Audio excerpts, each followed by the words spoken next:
Dubai, the Persian Gulf metropolis built on oil wealth. Among its many spectacles is a unique motorsports event, the 7th Dubai 24-hour race. The Autodrome was originally built for Formula One. With its high-speed straightaways and technically demanding curves, the track is no small challenge to the drivers. The Mercedes SLS AMG GT3 took to the course for the first time last year and placed third without further ado. This year, it aimed even higher. But the competition did too. The new Ferrari 458 GT3 was one of the favorites of this year's field. 2011's overall winner appeared this year in a new color scheme, Schubert Racing's BMW Z4 Coupe. The drivers had the domestic Saudi Falcons team behind them this time.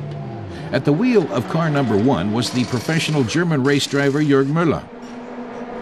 Well, I won already a few 24-hour races, twice at Nürburgring. I finished second in Le Mans, so I've got experience in long-distance races. But on that circuit, the biggest thing is really the traffic. There's more than 70 cars on the circuit, also a few very slow ones, so you really have to look that you get through traffic without losing a lot of time. The racers got off to a flying start, with 2 Ferraris out in front and a Lamborghini swiftly coming up from behind. A mixed bag of vehicle classes, amateurs and pros ran against one another, making for an exciting contest on such a long stretch. Drivers can quickly get into tight spots in the thick of the race.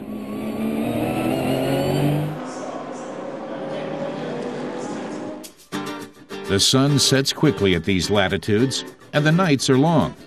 It's a concentration marathon for the drivers.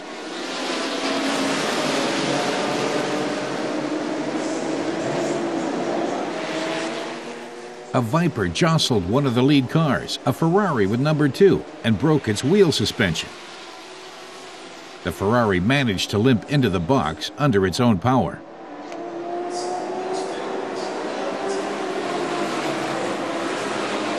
The Mercedes SLS that placed third last year fared better this time. Its butterfly doors let the drivers change in a flash. Everyone had to adjust to the hazards of night driving.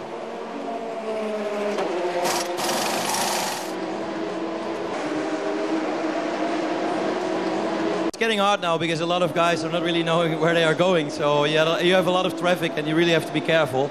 Yeah, I mean, generally it went well. We didn't have really problems on the car. You get a lot of pickup on the tires from all the rubber that all the cars lay down on the track, but other than that, it's going very well. The traditional fireworks at midnight signaled the end of the first racing day, but not of the race, which continued without a pause. The Saudi Falcons BMW, driven by Schubert, was a bit wider than their 2011 model and sported the steering column paddle shift familiar from Formula One. It's really tight, I think, and try to push as hard as I can, but with the traffic you can't risk it. And yeah, then I just saw the number 3 SLS in front of me. It overtook me, and then I just stayed behind him just to maintain the position and try not to take any risks and hit anybody. You know, in the dark there's some weird driving going on. As the sun began to light the sky again, the cars began to crash. The Tsunami Porsche was limping on just 3 wheels. Other racers also bore the scars of the night's driving. The drivers put everything they had left into the home stretch. It was an especially bitter defeat for this Lamborghini to drop out shortly before the end of the race.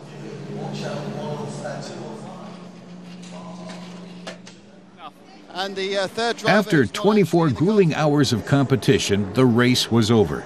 This time, all the winning spots were taken by Mercedes SLSs. The previous year's winner, the BMW Z4, came in 4th. The victors take more traditional modes of transportation to the podium. The race took everything the drivers had to give. That much the sweeter is a victory at the Dubai 24-hour race.